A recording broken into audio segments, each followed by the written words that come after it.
കേന്ദ്ര അവഗണന അവസാനിപ്പിക്കുക, ടെറ്റ് നിലവിലുള്ള അധ്യാപകരെ ഒഴിവാക്കുക, അധ്യാപകരുടെ ജോലി സംരക്ഷണം ഉറപ്പാക്കുക തുടങ്ങിയ ആവശ്യങ്ങൾ ഉന്നയിച്ച് KSTA ഉപജില്ലാ കമ്മിറ്റിയുടെ നേതൃത്വത്തിൽ ധർണ.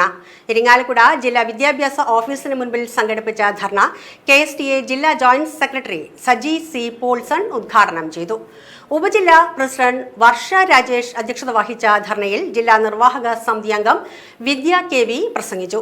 ഉപജില്ലാ സെക്രട്ടറി KR സത്യപാലൻ സ്വാഗതവും വൈസ് പ്രസിഡന്റ് ഷീല PA നന്ദിയും പറഞ്ഞു.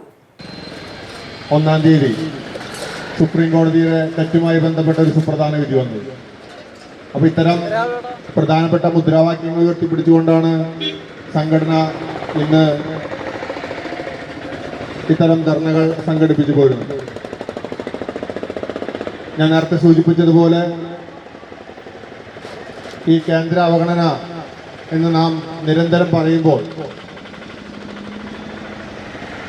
അത്തരം അവഗണനയ്ക്ക് ഏതെങ്കിലുമൊക്കെ തരത്തിൽ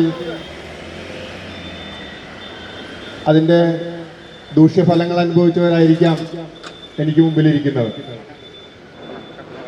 നമുക്കറിയാം SSAയുടെ കാര്യം ഇവിടെ സൂചിപ്പിച്ചു, അതുപോലെ തന്നെ ഉച്ചഭക്ഷണത്തിൻ്റെ കാര്യം. അങ്ങനെ ഏതെങ്കിലുമൊക്കെ വിധത്തിൽ അത്തരം സാമ്പത്തികമായി ഒരു ഞെരുക്കം നമ്മളെല്ലാം അനുഭവിച്ചവരാണ്. ആനന്ദപുരം മഹാവിഷ്ണു ക്ഷേത്രത്തിലെ ആൽമരത്തിൽ